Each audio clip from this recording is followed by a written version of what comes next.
Bonjour mesdames, messieurs et bienvenue dans votre numéro politique spécial législative où nous vous proposons de découvrir ou redécouvrir les candidats aux élections législatives de juin 2024. Et aujourd'hui, nous sommes avec madame Karine Thérèse, candidate à la 4e circonscription, à la circonscription du Sud. Karine Thérèse, bonjour. Bonjour Nathalie, bonjour aux téléspectateurs de Zouk TV, merci de me recevoir. Merci d'avoir accepté par la positive à notre invitation. Alors, ce sera votre deuxième candidature aux législatives, puisque vous étiez déjà là en 2022. Est-ce que vous pouvez nous dire un peu plus ce que vous pouvez vous présenter pour les Martiniquais? Alors, je suis Karine Thérèse, je suis professionnelle de santé, j'ai 40 ans. Je me présente dans la circonscription sud de la Martinique, mais ça fait très longtemps que je m'intéresse à la politique, depuis l'époque de mes études, et je suis rentrée dedans à partir des élections de la CTM en 2021. Donc j'ai été la colistière de Sylvia Saï-Soutane en 2021, j'ai fait l'élection des législatives en 2022. En 2023, j'ai été la suppléante d'Édouard Tinogus, un Martiniquais qui est non élu, mais qui œuvre pour la représentation des Antillais en France. Pour les sénatoriales, il s'est présenté en 2023, donc j'étais sa suppléante. Et me voici à défendre de nouveau les intérêts des Martiniquais en 2024. Alors, la dissolution de l'Assemblée nationale par Emmanuel Macron était une belle surprise. Vous avez été deuxième sur 14 candidats en 2022, 13,38% des suffrages.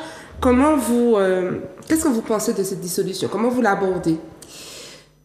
Alors, je pense qu'elle tombe à point nommé pour Emmanuel Macron, qui compte bien sur la représentation de la droite aux européennes et à l'Assemblée nationale pour limiter tout ce qui est projet souverain.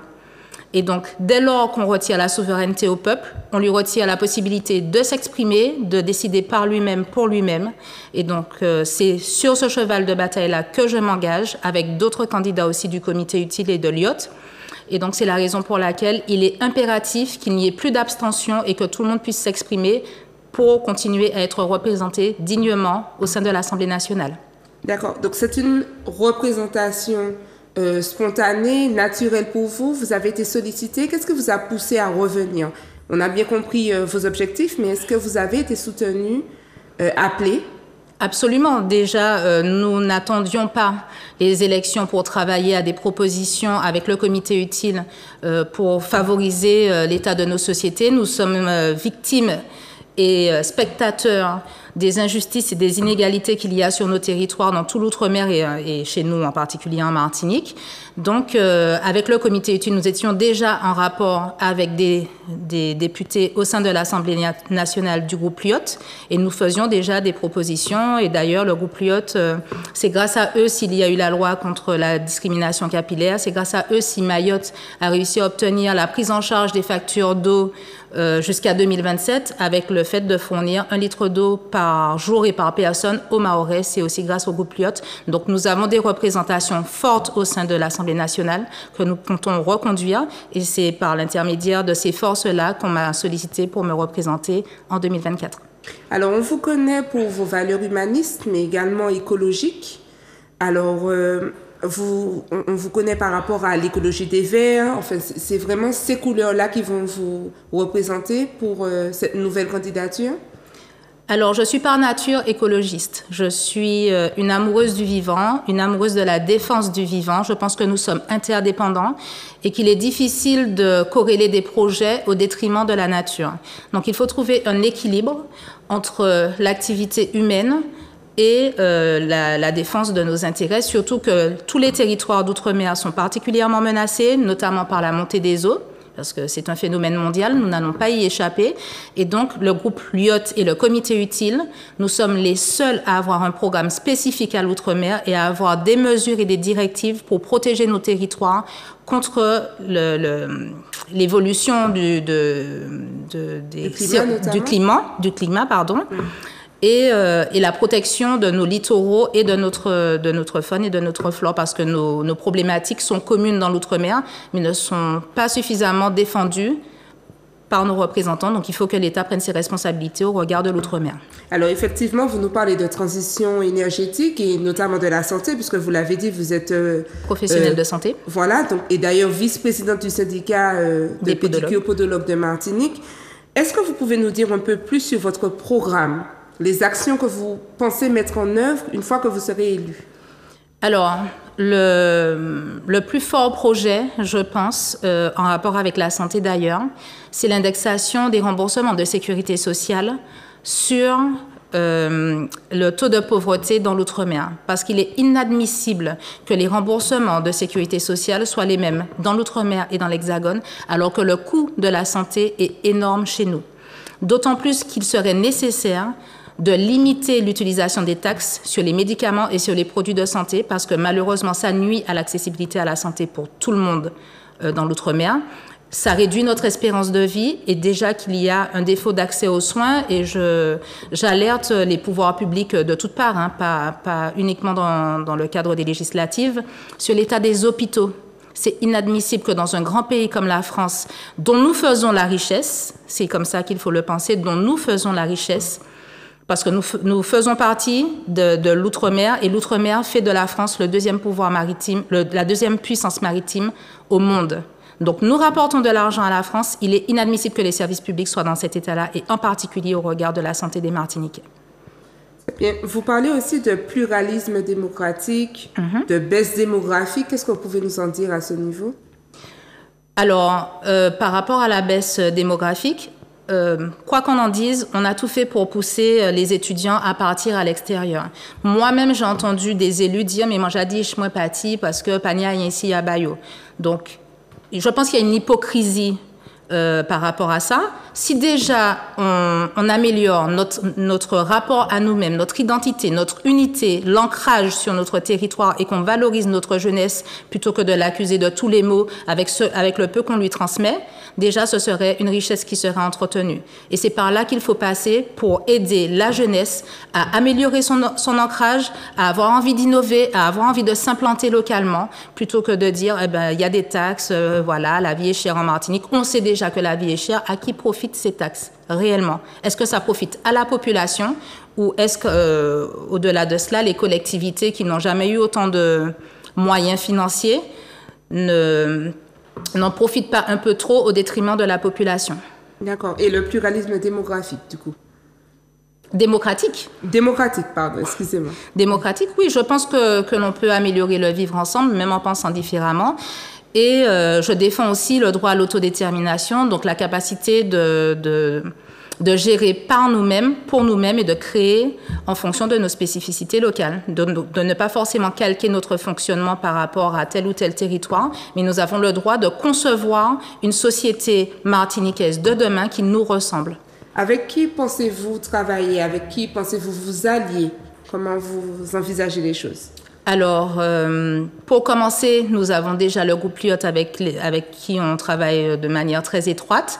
Nous avons des liens avec les autres départements et territoires d'outre-mer, notamment Nathalie Bassir à La Réunion, Olivier Servat qui est beaucoup plus connu à la Guadeloupe, Estelle Youssoufa à Mayotte, Bertrand Pancher, président de Lyotte à l'Assemblée nationale, Monsieur Colombani en Corse. Donc, vraiment, nous avons les moyens de valoriser et de mettre à profit nos directives que nous avons prévues pour l'outre-mer. Encore faudrait-il que les Martiniquais aillent voter parce que c'est l'abstention qui est le pire ennemi dans cette élection et c'est la raison pour laquelle on a un défaut de pluralité démocratique. Pour en revenir là-dessus, parce que les gens ne votent pas, donc ils ne peuvent pas s'exprimer et leur mécontentement est lié à une crise de confiance qui est tout à fait légitime. Mais le problème, c'est que ça permet à d'autres de décider à leur place. D'où la montée de l'extrême droite qui nous nuit actuellement. Justement, on va y revenir. L'abstention est une vraie problématique. Hein. Pratiquement tous les candidats en parlent. Comment s'annonce cette campagne pour vous?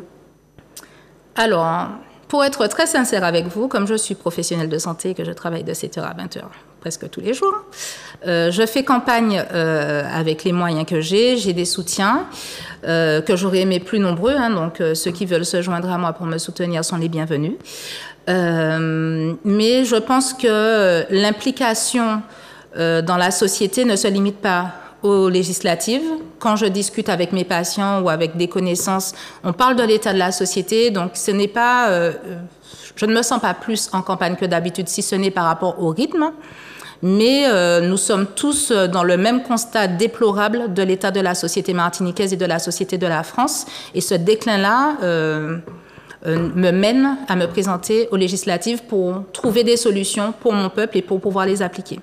Alors justement, vous parliez du Rassemblement national, hein, qui a fait un certain score lors des élections européennes, notamment en Martinique. Qu'est-ce que vous en pensez? Et quel est le message que vous transmettez aux Martiniquais par rapport à ces résultats? Alors, pour avoir vécu en France, pour avoir expérimenté les pratiques et les interactions avec des personnes du Rassemblement national, je peux dire qu'il y a une régression particulière et une déshumanisation particulière qui est prônée par le Rassemblement national. Ces valeurs-là vont finir de diviser notre pays, notre Martinique, et on ne peut pas surfer sur la haine et sur la division pour résoudre des problèmes de société de toute la nation. Ce n'est pas possible. Entre le discours sur l'immigration, le fait de dire que il y a une hiérarchie des races ou le fait d'être irrespectueux en fonction des classes, ça ne doit pas perdurer dans notre société. Ce dont nous avons besoin, c'est d'unité, c'est d'humanisme, c'est de savoir vivre ensemble, parce qu'on voit bien qu'on est dans une implosion de la société martiniquaise et de la société française. Et c'est justement aux responsables politiques de montrer l'exemple. Et ces gens-là passent par des divisions pour grappiller des points, pour gagner des élections, pour avoir des titres, alors qu'il n'y a pas de programme derrière. Il n'y a pas de mesures sérieuses pour répondre aux problématiques de nos sociétés. Donc j'invite chaque Martiniquais à éviter d'être tenté par ceux qui surfent sur la haine et qui instrumentalisent les divisions pour pouvoir gagner juste des points sans pour autant les prendre en considération à leur juste valeur. Alors, vous avez encore quelques minutes, disons 2 belles minutes, pour transmettre aux Martiniquais le message qui vous tient à cœur, notamment les inciter à voter pour vous. Qu'est-ce que vous pouvez leur dire? Alors, je suis sur le front toute l'année. Je n'attends pas les élections pour m'engager dans la société. Je suis aussi une militante.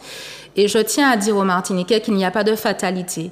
C'est parce que nous avons été mal représentés jusqu'à maintenant que nous sommes obligés de nous bouger davantage, parce qu'il y a urgence avec la configuration géopolitique que nous avons actuellement, avec la montée de l'extrême droite. Plus on grignote sur nos libertés, moins on aura la possibilité de décider par nous-mêmes et pour nous-mêmes. Donc il y a urgence à choisir des représentants qui nous correspondent, qui nous ressemblent et qui sont prêts à travailler de manière déterminée pour leur peuple. Il y a aussi la question du rafraîchissement, du renouvellement de la scène politique.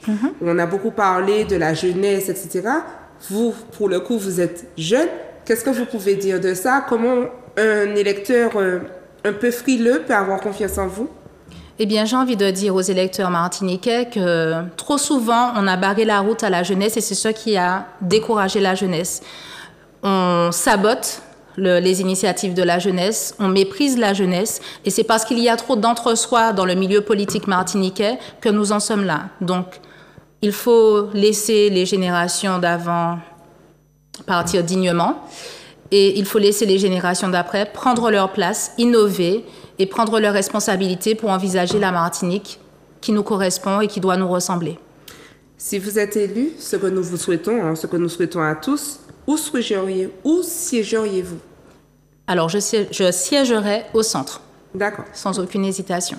D'accord, entendu. Du coup, quels sont les axes principaux de votre programme? Alors déjà, une meilleure utilisation de tous les dispositifs fiscaux à la Martinique, parce que nous avons trop de taxes. Nous ne sommes pas traités comme un territoire d'outre-mer. Nous sommes traités comme l'étranger. Ensuite, un arrêt du départ des néo-titulaires en faisant venir les instructeurs en Martinique. Une revalorisation des statuts et des revenus des AESH, les aides à l'éducation des enfants en situation de handicap. Une revalorisation et la création d'un statut également pour les accompagnants de personnes en situation de handicap et qui ont besoin d'assistance. Le fait de privilégier et de valoriser la souveraineté alimentaire, ça fait partie de nos grands axes. Merci beaucoup. Eh bien, Madame Karine Thérèse, nous vous remercions pour toutes ces précisions. Nous vous souhaitons une excellente campagne.